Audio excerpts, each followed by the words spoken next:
Papped.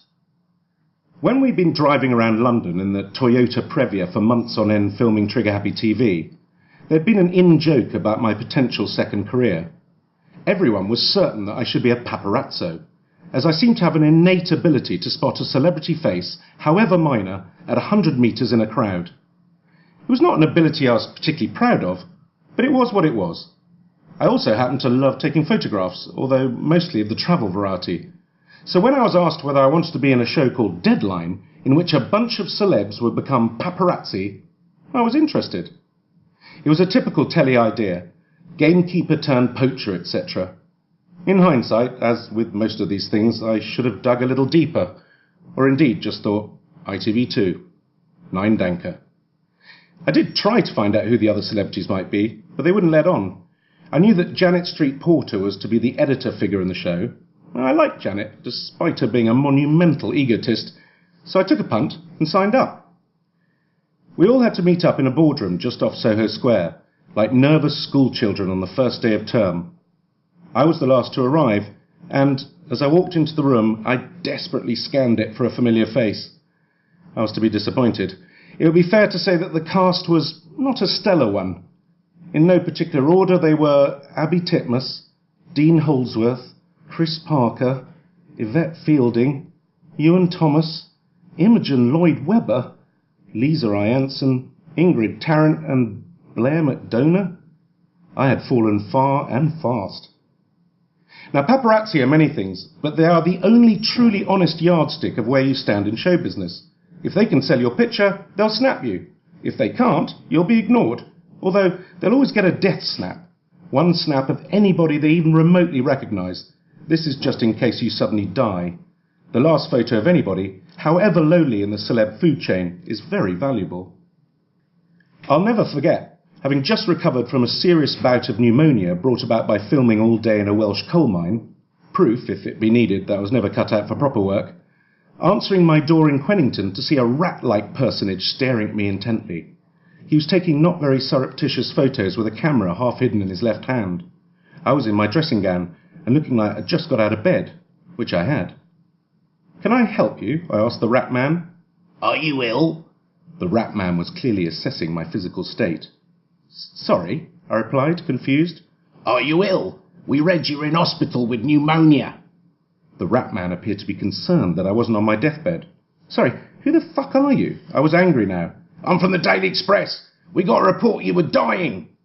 I lost it and kicked the guy in the arse as hard as I could while helping him off my property. It was like being circled by a badly dressed vulture.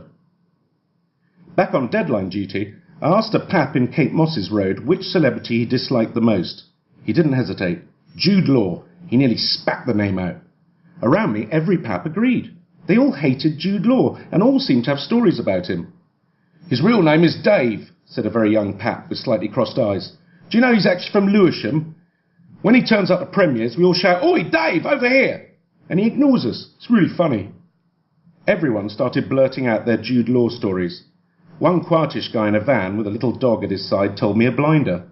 I spotted Jude Law walking round Primrose Hill and I started taking pictures of him. Suddenly, this elderly resident runs up to me. She starts telling me to leave him alone, etc. I tell her to calm down. He's a celebrity after all, and he's in a public place, and I'm only taking his picture. It's not the Third World War. And suddenly, Jude Law runs up to me. He's been listening in, and his face is twisted with rage. And he shouts, "I'm an actor, not a celebrity." So from then on, he's known by all us paps as Celebrity Dave. Another pap then piped up about David Walliams. "He hates us," says the first guy. "He was desperate for fame, and now he's got it, he resents us." His partner interrupted. "Once he came out of his house, pointing back at it, saying, 'See this house? I live in it because I'm rich and successful, unlike you arseholes.'" It rapidly became a therapy session, everyone wanting to pour their hearts out. On another day, I decided I wanted to get some photographs of Harry Potter, aka Daniel Radcliffe, who was appearing in the play Equus at a nearby West End theatre. I suppose I could have just waited outside the stage door and snapped some shots, but this wasn't terribly televisual, so I went and rented a chef's outfit. I then repeatedly tried to gain entrance into the theatre by claiming to be Radcliffe's personal chef. This was funny, but both the theatre and Radcliffe freaked out. They thought I was a homicidal stalker, and extra security was added to Harry Potter. My next plan was to hang around the theatre dressed as a street cleaner, and this was going well until the comedian Alan Carr walked past me. He recognised me, and I could see by his face he'd just witnessed what he thought was the sheer horror of show business. One moment a successful comedian, the next a street cleaner. He marched on without saying anything, but clearly determined to work even harder to avoid my fate. Eventually, Radcliffe's people found out that I was linked to the Deadline show, and they brought pressure to bear on the production company to make me leave him alone. Man up, Radcliffe. It was only a bit of fun. I had a bit of a run-in with James Bond as well. I was hanging around the rather sumptuous Mandarin Oriental in Knightsbridge, waiting for someone, I can't remember who, when Pierce Brosnan stepped out of the building. I seized my opportunity. "Hey, Mr. Brosnan, can I get your photograph?" I asked politely. "Why don't you fuck off?" came the unnecessarily aggressive reply. Brosnan started to cross the road towards Harvey Nichols, but I had the bit between my teeth now, so I crossed the road fast and nearly got hit by a taxi. I lifted my camera and tried to get some more shots of Pierce Grumpy. Brosnan shot me a look of pure hatred and marched over to me. He stamped on my foot hard and kept me pinned to the spot. He leant in very close, so close that there was no way I could get a photograph. "You're a persistent little fat fuck, aren't you?" growled Brosnan in a rather surprisingly sinister manner. I assumed I'd caught him on an off day, but a little internet research showed that Pierce was a persistent paparazzo antagonist. There was footage aplenty of him having a go at several snappers in the US. Ingrid Tarrant turned out to be the ex-wife of Chris Tarrant, and she took an instant dislike to me. The feeling was mutual, and we would almost always be sent out in pairs, and she clearly loathed being put with me. This, of course, made the show do it all the more often. As, I've said it before, telly loves tension. So, the show paired me up with Ingrid, and we were sent to get the photos of Liz Hurley that ended up with me lying in a ditch.